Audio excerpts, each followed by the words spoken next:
வணக்கம். இந்த பதிவு டெட் ஆசிரியர் தகுதி தேர்வுக்கு படிச்சுக்கிட்டு இருக்கவங்க, டீச்சிங்கில் டெட் எழுத போகிறீங்க, நான் டீச்சிங்கில் டெட் எழுத போகிறீங்க அப்படின்னா இந்த டெஸ்ட்டு இங்கிலீஷ் டெஸ்ட்டுன்னு வச்சுக்கலாம். இங்கிலீஷ் நிறையா பேர் நிறைய தடவை கேட்டிங்க. நேற்று காலையில் ஒருத்தவங்க ப்ளீஸ் இங்கிலீஷ் போடுங்க அப்படின்னு அனுப்பிச்சிருந்தீங்க. நான் கொஷின் ஆன்சராக கொடுக்குறேன். இந்த கொஷின் ரிலேட்டடாக என்னென்ன கொஷின் உங்களால் ப்ராக்டிஸ் பண்ண முடியுமோ பண்ணிக்கோங்க. இதுவும் ஒரு ப்ராக்டிஸ் தான். இங்கிலீஷ் பயப்படுற அளவுக்கு எதுவுமே இல்லை. ரொம்ப சிம்பிளாக தான் கேட்டிருக்காங்க போன எக்ஸாமில். உங்களுக்கு ஒன்று ஸ்பெல்லிங் தெரியணும், ஒன்று வேர்டோட மீனிங் தெரியணும், இது என்ன டாப்பிக்னு தெரியணும். ஒரு 15-20 டாபிக் வரைக்கும் இருக்குது. அந்த 20 டாப்பிக் வச்சுக்கிட்டு தான் அதுலேருந்து மாற்றி தான் கேட்டுட்ருப்பாங்க. மொத்தமாக நீங்கள் கொஷின் பேப்பர் ரிவைஸ் பண்ணிங்க அப்படின்னா உங்களுக்கே தெரிஞ்சிடும். ஒரு 4 கொஷின் பேப்பரில் பார்த்தீங்கன்னா மொத்தமே 20-25 டாபிக் தான் இருக்கும். அவங்க ஒரு 10 டாப்பிக்கு தான் டச் பண்ணியிருப்பாங்க. மொத்தம் 25 டாப்பிக்கு. அவங்க எந்த 10 டாப்பிக்கை வேணால் டச் பண்ணுவாங்க. சிலப்போ ஒரே டாப்பிக்கில் கூட 3-4 கொஷின்ஸ் கேட்டு போயிடுவாங்க. சரி, ரொம்ப ஈஸியானது தான். நீங்கள் கொஷின் பார்க்கும்போதே தெரியும் நம்ம இவ்வளோ ஈஸியாக இருக்குது அப்படிங்கிறாப்புல. ஃபஸ்ட்டு டெஸ்ட்டு அப்படிங்கிறதுனால கொஞ்சம் ஈஸியாக கேட்டிருக்கேன். அடுத்தடுத்து உங்களுக்கு கொஞ்சம் கொஷின் பேப்பரில் இருக்கிற மாதிரி கொஞ்சம் டஃப்பாக கேட்க ட்ரை பண்ணுறேன். இதுவே உங்களுக்கு கொஷின் பேப்பர் பார்த்தா மாதிரி தான் இருக்கும். ட்ரை பண்ணி பாருங்கள். ஒரு 10-15 நிமிஷத்தில் இந்த டெஸ்ட்டு முடிஞ்சிடும். ஆன்சர் தெரியுதா பாருங்கள். 2026 டெட் எக்ஸாம் ட்ரை பண்ணுறீங்க அப்படின்னா இதை படிங்க. இங்கிலீஷையும் ட்ரை பண்ணுங்கள். அப்புறம் இன்னொன்று என்ன சொல்லணும் அப்படின்னா, ஓஎம்ஆர் ஷீட்டை ஃபில் பண்ணி பாருங்கள். நீங்கள் இது வரைக்கும் எக்ஸாமே எழுதியிருக்க மாட்டீங்க. நிறைய பேர் டீச்சிங்கில் இருக்கிறவங்க டெட் எக்ஸாம் எழுத போகிறீங்க அப்படின்னா ஓஎம்ஆர் ஷீட்டுன்னு ஒன்று இருக்குது. அதை ஃபில் பண்ணுறதுக்கு கொஞ்சம் ப்ராக்டிஸ் பண்ணிக்கோங்க. அன்னைக்கு போய் பண்ணும்போது உங்களுக்கு கடினமாக இருக்கும். ஒரு 2 தடவை முன்னாடியே ஓஎம்ஆர் ஷீட் வாங்கி நீங்கள் ஃபில் பண்ணி பார்த்தீங்க அப்படின்னா ஈஸியாக இருக்கும். கோச்சிங் கிளாஸ் சேர்ந்தவங்களுக்கு கொடுத்துருவாங்க. கோச்சிங் கிளாஸ் சேராமலே நான் எழுதிடுவேன் படிக்க போகிறேன் அப்படிங்கிறவங்க அது ஒரு தடவை ப்ராக்டிஸ் பண்ணிக்கோங்க. கொஞ்சம் ஈஸியாக இருக்கும். பார்க்கலாம். டெஸ்ட்டு ஃபஸ்ட்டு கொஷின் பாருங்கள். இது 1 to 6th வரைக்கும் எடுத்திருக்கேன். ஒரு 2-3 கொஷின் தான் வெளியில் போயிருக்கோம். பாக்கி எல்லாமே மேக்ஸிமம் 1 to 6th தான் இருக்கும். Choose the correct form of the verb. வேர்போட கரெக்ட் ஃபார்ம் கேட்டிருக்காங்க. He dash play since evening. Since evening அதாவது நைட்டு சொல்கிறான்னு வச்சுக்கோங்களேன். ஈவினிங்லேருந்து விளையாடிட்டு இருக்காங்க அப்படிங்கிறத எப்படி சொல்லுவீங்கன்னு கேட்டிருக்காங்க. Correct form answer has been playing. Has been playing the answer. அடுத்து 2வது கொஷின் பாருங்கள். Identify the odd word in the list below. Odd word கேட்டிருக்காங்க. பிலோ லிஸ்ட்டில் எது மாறுபட்டது அப்படின்னு கேட்டிருக்காங்க. Square, rectangle, triangle, circle. Answer circle தான் இதுக்கு ஆன்சராக வரும். இதே டைப்பில் கேள்வி இருக்குது. இது உங்களுக்கு எளிமையானது தான், ஆனால் இதே டைப்பில் கேள்வி இருக்குது. நெக்ஸ்ட் பாருங்கள். Which pair is incorrect? Which pair is incorrect? Lion, lions, peacock, peahen, prince, queen, tiger, tigress. இது 3rd 4th இருக்குது. இது நிறைய வேர்ட்ஸ் கொடுத்துருக்காங்க. படிக்க இன்ட்ரெஸ்ட்டாக இருக்கும். நீங்கள் படிச்சுக்கோங்க. டெய்லி லைஃப்லையும் யூஸ் பண்ணி பாருங்கள். ஆன்சர் குயின் கிங்குக்கு தான் குயின் வரும். பிரின்ஸுங்கிறது இளவரசர். அப்போது பிரின்சஸ்ன்னு தான் வரணும். அப்போது குயின், கிங் அப்படின்னு வரணும். இது மட்டும்தான் தவறு. பாக்கி 3 சரியானது.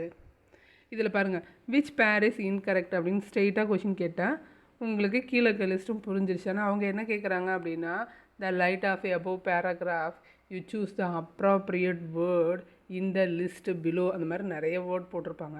அதுக்கும் இதே தான் மீனிங். அதை படிக்கும்போது உங்களுக்கு கொஞ்சம் டென்ஷன் ஆகும். அதனால் ரிலாக்ஸாக படிங்க.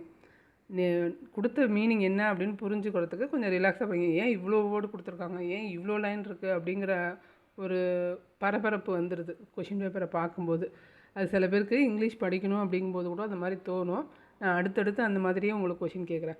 விச் ஸ்டேட்மெண்ட் இஸ் கரெக்ட் அப்படின்னு கேட்குறேன். நான் இப்போ கேட்குறேன்னு வச்சுக்கோங்களேன். அவங்க அப்படி இல்லை. இந்த 2 ஸ்டேட்மெண்ட் போட்டு இதுக்கு கீழே ஒரு பேராகிராஃப் போட்டிருக்காங்க. இந்த லைட் ஆஃப் அபோவ் அதாவது மேலே இருக்கிற அறிக்கையில் எது அப்ராப்ரியேட் ஆன்சரோ அதை கீழேருந்து சூஸ் பண்ணுங்கள் அப்படின்னு இங்கே 4 லைன் கொடுத்துருக்காங்க. அதனால் உங்களுக்கு அந்த மாதிரி படித்து ப்ராக்டிஸ் பண்ணுற மாதிரி அடுத்தடுத்து கொஷின்ஸ் வரும். ஸ்டேட்மெண்ட் 1 பாருங்கள். விச் ஸ்டேட்மெண்ட் இஸ் கரெக்ட்னு கேட்குறாங்க. எது சரியான statement? Statement 1. An adjective is a word that describes or gives more information about a noun or pronoun. Next statement பாருங்கள். Is the statement a girl is beautiful. Beautiful is an adjective. Answer try பண்ணுங்கள். Adjective பற்றி சொல்லியிருக்காங்க. நவுனை பற்றியோ ப்ரோனவுனை பற்றியோ more information கொடுக்குறது தான் adjective. அதுக்கு ஒரு எக்ஸாம்பிள் கொடுத்துருக்காங்க. A girl is beautiful. Beautiful is an அட்ஜெக்டிவ்னு கொடுத்துருக்காங்க. ஆன்சர் ரெண்டுமே சரியானது. போத் ஏ அண்ட் 1 2 ரெண்டுமே வந்து சரியான கூற்று அப்படின்னு சொல்லுவாங்க இல்லையா. ஸ்டேட்மெண்ட் ரெண்டுமே சரி. 5th கொஷின் பாருங்கள். Rearrange the sentence in the correct order. She started her journey in the morning. She reached her destination safely. She packed her bag the previous night. He boarded the bus at 8 AM கொடுத்துருக்காங்க. அந்த 4 சென்டென்ஸையும் rearrange பண்ண சொல்லியிருக்காங்க. First என்ன வரும் try பண்ணுங்கள். First வந்து she packed her bags the previous night அப்படிங்கிறது தான் வரும். அப்போ 3 தான் ஃபஸ்ட்டு 3rd வரும். அடுத்து she started her journey in the morning. அப்போது செகண்ட் வந்து 1 தான் செகண்ட் வரும். அடுத்து பஸ்ஸை பிடிக்கிறாங்க அது வருமா. she boarded the bus at 8 AM 4 தான் அடுத்து வரும். அதுக்கப்புறம் she reached her destination safely second வரும். அப்போது 3142 தான் ஆன்சர். 3142 எங்கே இருக்குது? ஏ தான் ஆன்சராக வரும். அடுத்து what is the logical sequence of these words? Logical sequence of these words 6th இருக்குது. அதில் மொத்தமே ஒரு 7-8 ஆன்சர்ஸ் தான் இருக்கும். 7-8 சூஸ் த பெஸ்ட் ஆன்சரில் கொடுத்துருப்பாங்க. அந்த 7த்தையுமே ஒவ்வொரு எக்ஸாமுக்கும் மாற்றி கேட்டுகிட்டே இருந்தாங்க. அதில் ஒரு தடவை கேட்ட கேள்வி தான் அது. வெயிட்டு, ஸ்லோ, கோ, ஸ்டாப்பு, கெட் ரெடி. இது என்ன லாஜிக்கல் சீக்வன்ஸ் அப்படிங்கிறத சொல்லுங்கள். ஃபஸ்ட்டு எது நடக்கும்? ஒரு டிராஃபிக் சிக்னலை பார்த்து நிப்பாட்டுவோம் இல்லையா, நிப்பாட்டிகிட்டே திரும்ப கிளம்பி போவோம். அது என்ன லாஜிக்கல் சீக்வன்ஸுன்னு கேட்டிருக்காங்க. ஃபஸ்ட்டு ஸ்லோ, அடுத்து ஸ்டாப் பண்ணுவோம், அடுத்து வெயிட் பண்ணுவோம், அடுத்து கெட் ரெடி ஆகும், அதுக்கப்புறம் தான் கோ வரும். லாஸ்ட்டு தான் கோ வரும். லாஸ்ட்டில் 3 இருக்கிறது இதுதான். அதை பார்த்து ஈஸியாக கண்டுபிடிச்சிடலாம். 2 4 1 5 3 தான் வந்து ஆன்சர். அடுத்து 7th கொஷின் பாருங்கள். What is the rhyme scheme of the following lines? Rhyme scheme கேட்டிருக்காங்க. The coconut grows up straight and tall. The neem trees fruits are very small. The tamarind give us pleasant shade. The dates leaf is a sharp as a blade அப்படின்னு கொடுத்துருக்காங்க. டாலு, small, shade, blade. First நம்ம என்ன rhyming word கண்டுபிடிக்கிறோமோ அதுக்கு ஏ அப்படின்னு பேர் கொடுக்க போகிறோம். டால் அப்படிங்கிறதுக்கு ஏ கொடுத்தாச்சா. அடுத்து பாருங்கள் ஸ்மால். இந்த டாலோட சேர்ந்தது தானே ஸ்மாலும், அதுவும் ஒரே ரைமிங் ஸ்கீமில் வரும். அப்போ அதுக்கும் ஏ தான் கொடுக்க போகிறோம். அடுத்து ஷேடுங்கிறது ஸ்மாலோட சேராது, அது புதுசான ரைமிங் வேர்டு இல்லையா, அதுக்கு பி கொடுக்க போகிறோம். இதுக்கு அடுத்து ஷேடுங்கிறதுக்கும் பிளேடு ரெண்டும் சேமு, அப்போ அதுக்கும் பி தான் கொடுக்க போகிறோம். இதுதான் வந்து ரைமிங் வேர்டோட லாஜிக்கு. இப்போ இந்த ஷேடுங்கிறது ஸ்மாலுங்கிற இடத்துல வந்தால் என்ன கொடுப்பீங்க? ஏபிஏன்னு கொடுப்போம். ஓகேவா? ஸ்மால் கீழே வந்துடும், ஷேடு மேலே போயிடும். அப்படின்னா என்ன கொடுப்பீங்க? ஏபிஏன்னு கொடுப்போம். அவ்வளோதான். ரொம்ப ஈஸியான இதுதான், மிஸ் பண்ணிடாதீங்க. இதுக்கு ஆன்சரு ஏஏ பிபி தான் ஆன்சர். அடுத்து 8th question. What is the method of finding the age of a tree by counting its rings called? அதாவது மரத்தோட வயதை கால்குலேட் பண்ணுறாங்க. எப்படி அப்படின்னா, அந்த மரத்தில் இருக்கிற ரிங்ஸை வச்சு, வளையத்தை வச்சு கட் பண்ணிட்டிங்கன்னா அதில் தெரியும் வளையத்தை வச்சு கால்குலேட் பண்ணுறத என்னன்னு சொல்கிறாங்க? பயாலஜியா, டென்ட்ரோக்ரோனாலஜியா, ஜாகிரஃபியா, எக்காலஜியா? ஆன்சர் டென்ட்ரோக்ரோனாலஜி அப்படிங்கிறது தான் ஆன்சரு. இந்த ஏஜ் கால்குலேஷன் எனக்கு பிடிக்கல. எப்படியும் அந்த மரத்தை கட் பண்ணிவிட்டு தான் அதோட ஏஜையே கண்டுபிடிக்க முடியும் இல்லையா? அப்படி அந்த மரத்துக்கு ஏஜ் கண்டுபிடிக்கவே தேவையில்லை. அடுத்து 9th கொஷின் பாருங்கள். Choose the correct meaning of the underline word. Foreign means, ஃபாரினுக்கு என்ன மீனிங்னு கேட்டிருக்காங்க. ஆன்சர் பாருங்கள். Belongs to other country, people who belongs, very old country, very small person. Foreign அப்படிங்கிறதுக்கு என்ன சினானிம் கேட்டிருக்காங்க. ஃபாரின் அப்படின்னா ஆன்சர் தெரியும், நிறைய பேருக்கு தெரிஞ்சிருக்கும். பிலாங்ஸ் டு அதர் கண்ட்ரி தான் வந்து ஃபாரின். 10th கொஷின் பாருங்கள். Choose the correct question tag. You will finish your homework today. Question டேகை பொறுத்த வரைக்கும் சென்டென்ஸு பாசிட்டிவில் இருந்தால் கொஷின் டேக் வந்து நெகட்டிவில் வரும். சென்டென்ஸ் நெகட்டிவாக இருந்தது அப்படின்னா கொஷின் டேக் பாசிட்டிவில் வரும். நீங்கள் வந்து இதை ஃபஸ்ட்டு கண்டுபிடிக்க தெரிஞ்சாலே பாதி தெரிஞ்ச மாதிரி. You will finish your homework today. இதில் ஏதாவது நெகட்டிவ் இருக்கா? எதுவுமே இல்லை. அப்போது பாசிட்டிவில் தான் பாசிட்டிவாக தான் இருக்குது சென்டென்ஸ். அப்போ நெகட்டிவாக தான் வரும். Answer won't you. Answer won't you அப்படிங்கிறது தான் வந்து ஆன்சராக வரும். அடுத்து identify the sentence pattern. She cave him a gift. அவன் எனக்கு கிஃப்ட் கொடுத்தா. இதுக்கு என்ன சென்டென்ஸ் பேட்டர்னு கண்டுபிடிங்க. சென்டென்ஸ் பேட்டர்ன் இல்லாத கொஷின் பேப்பரே இல்லை. Subject, verb, object, direct object, indirect object, maximum இதாக வரும். இதெல்லாம் என்னென்ன வேர்டில் இதெல்லாம் என்னென்ன அப்படின்னு பிரிக்க தெரிஞ்சிட்டிங்கனாலே நீங்கள் 1 மார்க் ஈஸியாக வாங்கிட்டு போயிடலாம். ஷி அப்படிங்கிறது என்னது? சப்ஜெக்ட்டு. கேவ் அப்படிங்கிறது கிவ்வு, கேவு எல்லாமே வந்து வேர்பு. ஹிம் அப்படிங்கிறது என்னங்கன்னா இன்டைரக்ட் ஆப்ஜெக்ட். ஹிம்ங்கிறது இன்டைரக்ட் ஆப்ஜெக்ட்டு. என்ன கொடுத்தா? கிஃப்ட் கொடுத்தா அப்படிங்கும்போது அது டைரக்ட் ஆப்ஜெக்ட். என்ன கொடுத்தா? கிஃப்ட் கொடுத்தா அப்படிங்கிறது டைரக்ட் ஆப்ஜெக்ட். அப்போது SVIODO பேட்டர்ன் தான் வரும். அடுத்து பாருங்கள், இதுவும் ஒரு முக்கியமான கேள்வி. Match the following. Match the following. Flock, bouquet, army, soul. Bouquet என்னத்தால் ஆனது? எல்லாம் அதாவது கலெக்டிவ் நவுன்னு சொல்லுவாங்க. கலெக்டிவ் நவுனோட மேட்ச் பண்ண சொல்லியிருக்காங்க. பொக்கேக்கு என்ன வரும் உங்களுக்கு தெரிஞ்சதை வச்சு சொல்லுங்கள். ஆர்மிக்கு சோல்ஜர் இருப்பாங்க இல்லையா? பொக்கேக்கு பொக்கேயில் என்ன இருக்கும்? ஃப்ளவர்ஸ் இருக்கும். அதை வச்சு கண்டுபிடிங்க. ஒன்றுக்கு கோட்ஸ் தான் வந்து ஃப்ளோக். ஒன்றுக்கு சி. பொக்கே வந்து ஃப்ளவர்ஸு. பொக்கே வந்து ஃப்ளவர்ஸு. ஆர்மி வந்து சோல்ஜரு. சோல் ஆஃப் ஃபிஷ்ஷு வந்து ஷோல் வரும். அப்போ ஆன்சரு CADB வரும். CADB. ஏ தான் வந்து ஆன்சர். இந்த மாதிரி கலெக்டிவ் நோனை தேடி படிச்சுக்கோங்க. அடுத்து choose the correct word to fill in the blanks. Filling the பிளாங்க்ஸில் கரெக்டான வேர்டை சூஸ் பண்ண சொல்லியிருக்காங்க. This is the dash book in the library. This is the dash book in the library. Most interesting வருமா? More interesting வருமா? Most interesting book in the library. ஏன்னா த வந்திருக்கிறதுனால most அப்படின்னு வரும். Most interesting book in the library. அடுத்து identify the word which is correctly spelled. Spelling தெரியணும். ஸ்பெல்லிங்கும் ஒரு question கேட்குறாங்க. Threatening அப்படிங்கிறதுக்கு என்ன ஸ்பெல்லிங்னு கேட்டிருக்காங்க.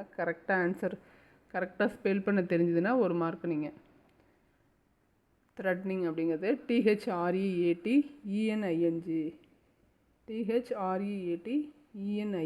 அப்படிங்கிறது தான் கரெக்டான ஸ்பெல் பண்ண வேர்டு. அடுத்து choose the correct plural form of the word mouse. மவுஸோட ப்ளூரல் ஃபார்ம் என்னன்னு கேட்டிருக்காங்க. ப்ளூரல் வந்து 2nd ஸ்டாண்டர்ட்லேருந்தே ஸ்டார்ட் பண்ணுறாங்க. மவுஸுக்கு வந்து மைஸ் அப்படிங்கிறது தான் ப்ளூரல் ஃபார்ம். 16th கொஷின் பாருங்கள். Which statement is incorrect? A simile compares 2 different things using the words like or as. The metaphor compares 2 different things without using like or as. A simile does not use like. A metaphor use like or as. என்ன கொடுத்துருக்காங்க அப்படிங்கிறதையும் 4 சென்டென்ஸையும் படிக்க தெரிஞ்சால் தான் answer பண்ண முடியும். அதனால் நிறைய படித்து பாருங்கள். சிமிலி வந்து என்ன பண்ணுவோம் அப்படின்னாக்கா 2 different திங்ஸை வந்து கம்பேர் பண்ணோம். எதை வச்சு கம்பேர் பண்ணோம் அப்படின்னா லைக்கு ஆஸ் வச்சு கம்பேர் பண்ணோம். அதான் சிமிலி. கரெக்டாக தான் கொடுத்துருக்காங்க. அடுத்து மெட்டாபோர் அப்படிங்கிறது வந்து அது வந்து 2 different திங்ஸை கம்பேர் பண்ணோம். ஆனால் லைக் அஸே இருக்காது. லைக் அஸ் இல்லாமல் ஒன்று கம்பேர் பண்ணுது அப்படின்னா அது மெட்டாபோர். ரெண்டுமே வந்து டெஃபனேஷன் தான் கொடுத்துருக்காங்க. சிமிலிக்கு டெஃபனேஷனு, மெட்டாபோருக்கு டெஃபனேஷன் கொடுத்துருக்காங்க. ரெண்டுமே சரியானது. அடுத்து பாருங்கள், சிமிலி டஸ் நாட் யூஸ் லைக் அஸ்ன்னு கொடுத்துருக்காங்க. கண்டிப்பாக சிமிலியில் லைக் அஸும் யூஸ் பண்ணுவாங்க. அப்போது இது பண்ண மாட்டாங்கன்னு கொடுத்துருக்காங்க. இது தவறு. மெத்தாபோரில் லைக் அஸ் யூஸ் பண்ண மாட்டாங்க. இங்கே யூசஸ் லைக் அஸ்ன்னு கொடுத்துருக்காங்க. அப்போ இதுவும் தவறு. அப்போது ஸ்டேட்மெண்ட் 1ம் 2ம் சரி. இங்கே என்ன கொடுத்துருக்காங்க, இன்கரெக்டுன்னு கொடுத்துருக்காங்க. அப்போது 2ம் 3யும் 4ம் தான் வந்து இன்கரெக்டு. கொஷினில் கரெக்டுன்னு கொடுத்துருந்தா 1 2 கொடுக்கணும். கொஷினில் இன்கரெக்டுன்னு கேட்டிருக்காங்க. அப்போது 3 and 4 தான் கொடுக்கணும். அடுத்து, a person who employs others is called, a person who employs others is called, மற்றவர்களை வேலைக்கு எடுக்கிறோம், வேலை கொடுக்குறோம். எம்ப்ளாயிஸ் அப்படின்னா வேலை கொடுக்குறவங்கள என்னென்னு சொல்லுவீங்க அப்படின்னு கேட்டிருக்காங்க. எம்ப்ளாயின்னு சொல்லுவீங்களா, ஒர்க்கரா, சர்வெண்ட்டா, எம்ப்ளாயரா? பாக்கி 3 வேர்டுமே வந்து வேலை பார்க்குறவங்கள தான் சொல்லுது. எம்ப்ளாயர் அப்படிங்கிறது தான் வந்து வேலை கொடுக்குறவங்க. எம்ப்ளாயர் அப்படின்னா வேலை கொடுப்பவர். அடுத்து 18வது கேள்வி பாருங்கள். Match the following. ஹார்ஸ் எப்படி கத்தும்? டாங்கி, பிக்கு, ரேபிட். இதோட சவுண்டு தான் மேட்ச் பண்ண சொல்லியிருக்காங்க. ஹார்ஸ் என்ன பண்ணும்? நை. ஹார்ஸ்னா நை. செகண்டு டாங்கி, டாங்கி கத்துமா? டாங்கி கத்தும். சி பிரே, டாங்கி பிரே.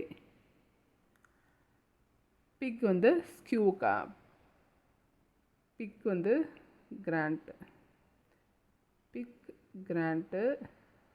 ரேபிட் தான் வந்து ஸ்கியூக், ரேபிட் ஸ்கியூக். ஆன்சர் ஏ தான் ஆன்சர். டிசிபிஏ தான் வந்து ஆன்சராக வரும். 19th கொஷின் பாருங்கள். A poetic form which has 5 lines and express feelings in a funny way is called. அதாவது 5 லைனில் ஒரு பாடல் இருக்குது. அந்த 5 லைன் பாட்டை வந்து அந்த 5 லைன் பாட்டும் வந்து ஃபன்னியாக இருக்கும். ஃபன்னியாக வந்து பாட்டை சொல்கிறது. நம்ம சும்மா ஒரு பாட்டெல்லாம் வீட்டில் பாடுவாங்க இல்லையா, அந்த மாதிரி பாடல் அது. அந்த பாடலை என்னென்னு சொல்லுவாங்க அப்படின்னு கேட்குறாங்க. 5 லைனில் முடிஞ்சிடும். அந்த பாட்டை லைம்ரிக்னு சொல்லுவோம். லைம்ரிக் பாடல் அது. 5 லைனு, ஃபீலிங் வந்து ஃபன்னியாக இருக்கும், ஜாலியாக என்ஜாய் பண்ணுற மாதிரி. 5 லைன் பாட்டை என்னென்னு சொல்லுவோம்? லைம்ரிக்னு சொல்லுவோம். What is the original form is clipped word of hippo. ஹிப்போவோட ஒரிஜினல் ஃபார்ம் என்னன்னு கேட்குறாங்க. ஹிப்போங்கிறது கிளிப்டு வேர்டு. 5th இருக்குதுன்னு நினைக்கிறேன் கிளிப்டு வேர்டு. ஹிப்போ அதோட அதே மாதிரி 5th இருக்குங்கிறத விட 5th என்ன வேர்டு இருக்கோ அதே தான் எடுத்து கொடுப்பாங்க. அதனால இங்கே அதை படிச்சுட்டிங்கனாலே போதும். ஹிப்போவோட ஒரிஜினல் ஃபார்ம் என்ன அப்படின்னா ஹிப்போஃபோட்டமஸ். ஹிப்போஃபோட்டமஸ் தான் வந்து ஹிப்போவோட ஒரிஜினல் வேர்டு. அடுத்து, the underlined words in the sentence describe which type of adverb. He ate biscuits twice a day. அதில் twice a dayங்கிறது என்ன அட்வர்ப்னு கேட்டிருக்காங்க. அட்வர்ப் ஆஃப் டைமா, 2 தடவை சாப்பிட்றாரா, அப்போ அட்வர்ப் ஆஃப் டைமா, அட்வர்ப் ஆஃப் பிளேஸா, அட்வர்ப் ஆஃப் மேனரா, அட்வர்ப் ஆஃப் ஃப்ரீக்வன்சியா? ஆன்சர் என்னென்னு ட்ரை பண்ணுங்கள். டைம் 2 தடவை, எந்த டைம் கொடுக்கல இல்லையா, அப்போது 2 தடவை சாப்பிட்றாரு அப்படின்னா அது ஃப்ரீக்வன்சியை தான் காட்டுது. அப்போது adverb of frequency, adverb of frequency.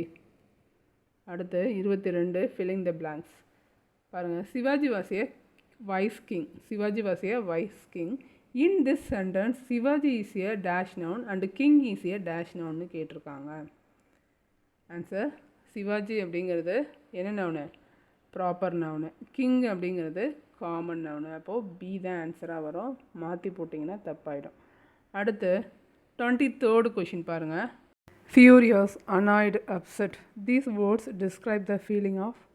இந்த ஃபியூரியஸ், அனாய்டு, அப்செட்லாம் எந்த ஃபீலிங்கை குறிக்குது அப்படின்னு கேட்டிருக்காங்க. Furious, annoyed, upset. ஃபியரா, ஹாப்பினஸ்ஸா, ஆங்கரா, சர்ப்ரைஸா? ஃபியூரியஸ் அப்படிங்கிறது, அனாய்டு, அப்செட் இதெல்லாம் வந்து ஆங்கரை குறிக்கும். ஹாப்பி கிடையாது, ஆங்கர். கோவத்துக்கான மற்ற வார்த்தைகள் தான் இது. ஃபியூரியஸ், அனாய்டு, அப்செட் இதெல்லாம் வந்து ஆங்கரோட சினானிம். அடுத்து, choose the correct homophone. I have 2 dash of shoes. பேர் என்ன ஸ்பெல்லிங் வரும்? இதுதான் ஹோமோஃபோனு. பியரு பேர் அப்படிங்கிறதுக்கு டிஃப்ரெண்ட் தெரியணும். PAIR அப்படிங்கிறது தான் பேர். PAIR அப்படிங்கிறது தான் பேர் கரெக்டான வேர்டு. அடுத்து, pick out the palindrome word. Palindrome வேர்டுனா என்னென்னு தெரிஞ்சிங்கனாலே உங்களுக்கு இதுக்கு ஆன்சர் பண்ண முடியும். இதில் எது பாலிண்ட்ரோம் வேர்டுன்னு கேட்குறாங்க. டேபிளா, லெவலா, சேரா, பென்சிலா? அதுக்கு உங்களுக்கு பாலிண்ட்ரோம் வேர்டுனா என்னென்னு தெரியணும். பாலிண்ட்ரோம் வேர்டுனா ஒன்றுமே இல்லை, சிம்பிள். என்ன சொல்லலாம், மலையாளம் அப்படிங்கிறத எழுதிட்டு திரும்ப ரிவர்ஸ்லேருந்து படித்து பார்த்தீங்கன்னா அதே மலையாளமே வரும். அந்த மாதிரி நிறைய வேர்டு இருக்குது. இங்கே ரிவர்ஸில் படித்து பார்த்தா சேமாக வர வேர்டு எது? லெவல் அப்படிங்கிறது தான். ரிவர்ஸில் படிச்சிங்கனாலும் உங்களுக்கு சேம் மீனிங் கொடுக்கும். அந்த வேர்டு தான் வந்து பாலிண்ட்ரோம் வேர்டு. அடுத்து த conditions in the atmosphere like rain, wind or temperature at any time is called என்னன்னு சொல்லுவோம். The conditions in the atmosphere like rain, wind or temperature at any time is called weather, climate, season, environment. எதில் வரும் இது? 26th answer weather. 26th answer weather தான் answer. Answer வந்து weather. அடுத்து 27வது கேள்வி பாருங்கள். How many syllables are there in the word education? எஜுகேஷனில் எத்தனை சிலபிள் இருக்குதுன்னு கேட்டிருக்காங்க. இடி அப்படிங்கிறது ஒன்று, யூங்கிறது ஒரு சிலபிள், சிஏ ஒன்று, டிஐஓஎன் ஒன்று. இடி, யூ, சிஏ, டிஐஓஎன். அப்போ எத்தனை சிலபிள்? 4 சிலபிள் இருக்குது. இதில் பார்த்தீங்கன்னா ஏஇஐஓயு எல்லா வவல்ஸுமே வரும். இப்போ அடுத்து frame a suitable question for the following sentence. கொஷினை ஃபார்ம் பண்ண சொல்கிறாங்க. கொஷின் டேக் வேறு, ஃப்ரேம் த கொஷின் வேறு. He went to the market in the morning. Questions பாருங்கள். Where did he go, what did he go, who did he go, how did he go. இதில் எது match ஆகுது அப்படின்னா எங்கே போனான் அப்படிங்கிறது மட்டும்தான் மேட்ச் ஆகுது.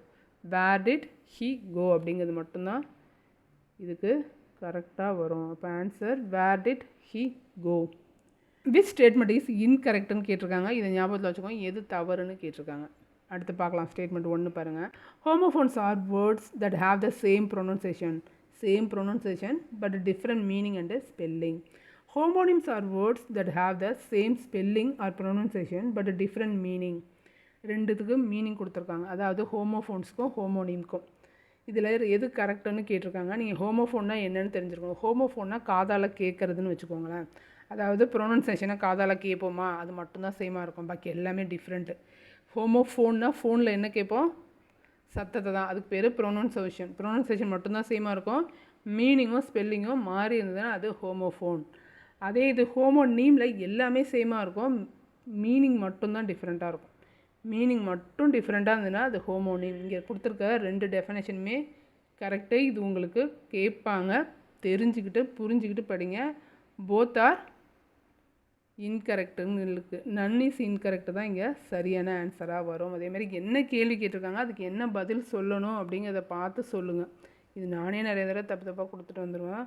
வந்துட்ட பிறகு உங்களுக்கு ரொம்ப கஷ்டமாக இருக்கும். நமக்கு டெஃபினேஷன் தெரிஞ்சு கூட ஆன்சர் தப்பாக போட்டோமே அப்படிங்கிற நிலைமையெல்லாம் வராத மாதிரி பார்த்துக்கோங்க. அதுக்கு ப்ராக்டிஸ் இருக்கணும். 30வது கேள்வி பாருங்கள். Who is the author of the book Alice in Wonderland? Alice in Wonderland வந்து ஒருத்தரோட புகழ்பெற்ற புக்கு. அது யாரோடது அப்படின்னா லூயிஸ் கேரோல். லூயிஸ் கேரோலோட புகழ்பெற்ற புக்கு தான் வந்து அலைஸ் இன் ஒண்டர்லேண்டுங்கிற புக்கு. உங்களுக்கு கேள்விகள் இதே மாதிரி தான் இருக்கும். டெட் எக்ஸாம் இதே மாதிரி தான் இருக்கும். இதை விட கொஞ்சம் கடினமாக இருக்கும், அவ்வளோதான். ஆனால் டாப்பிக்லாம் இந்த மாதிரி டாபிக் தான் வரும். இதே மாதிரியே நான் தொடர்ந்து கேள்விகள் கொடுக்குறேன். நீங்கள் 1 to 5th படிச்சுக்கோங்க. எதுவுமே படிக்காமல் இருக்கவங்க 1 to 5th படிங்க. 1 to 5th படிச்சுட்டவங்க 6th 7th படிக்க ஆரம்பிங்க. நன்றி, வணக்கம்.